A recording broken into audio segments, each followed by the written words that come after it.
Welcome to another episode of the I'm Not a Hater podcast featuring your favorite not hater, Mr. B, Mr. Brown.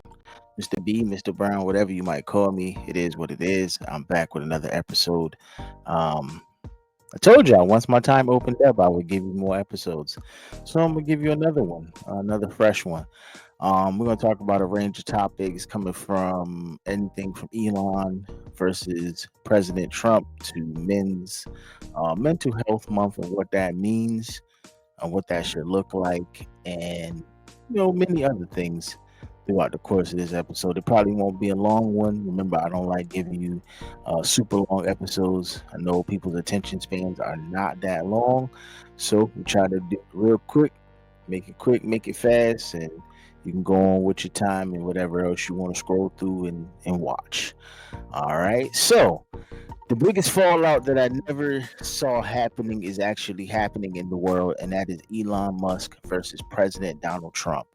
Again, like I said, I did not see this coming. They seem to be a united front, but there seem to be some cracks in it.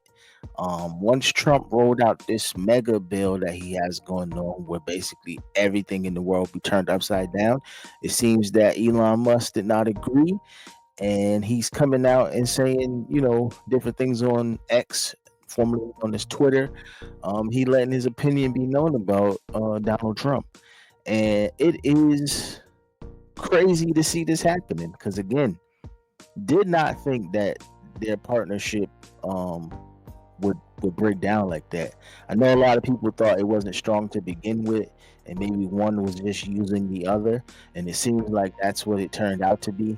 That one of them was using the other person to get some type of clout or some type of status. Um, there are many opinions out in the world that Trump used Elon to steal the election, and that's looking like he used them. He did what he had to do with him, and now he's throwing them to the wolves.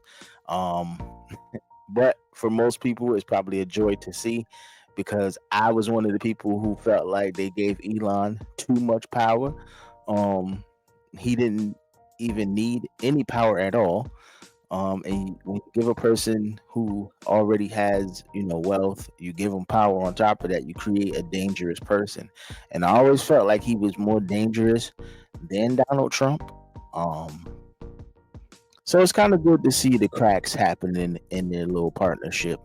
Don't know what's gonna happen with it in the upcoming future, but glad to see that it's not such a stronghold anymore on the American people, and hopefully we can continue to break down all partnerships. I think they even got Linda McMahon. Shout out to the Rep Johanna Hayes and all the other um, Democratic um, representatives who have been putting her through the ringer with the questions about the Department of Education and the DEI um, funding and everything else. They showing that he picked these people to be in the cabinet, but they're definitely not qualified to do any of the jobs that um, he picked them for. I personally think that when you pick a person, like they should be qualified to do these jobs. Like RFK being over the, like the diseases and things like that, and he has no qualifications to do that. Linda McMahon, like she runs the WWE. Like let her run that. Elon got Tesla and SpaceX and all that other stuff.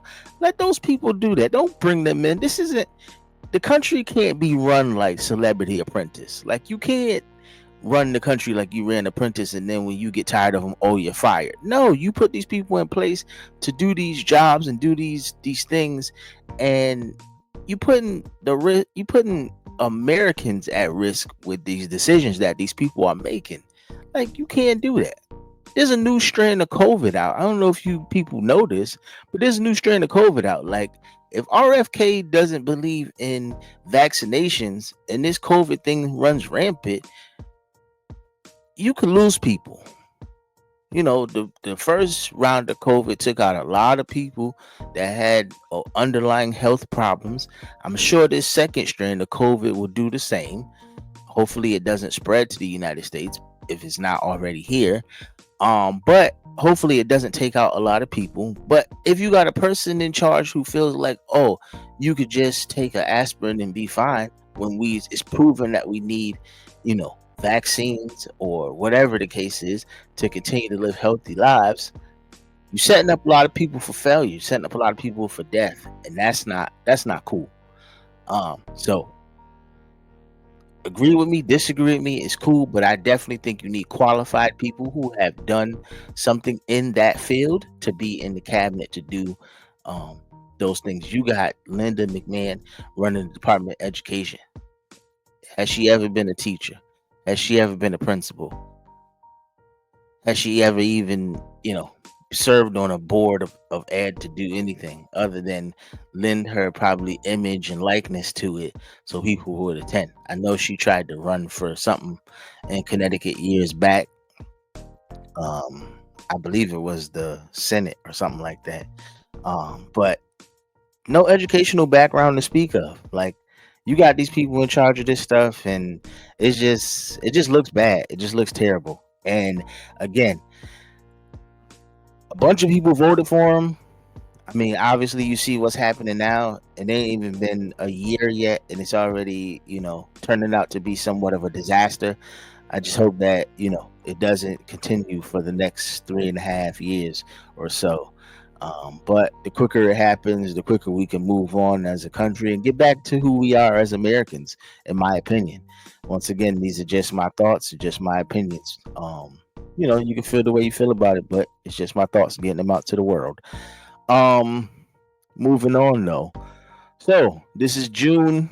It's Men's Mental Health Month.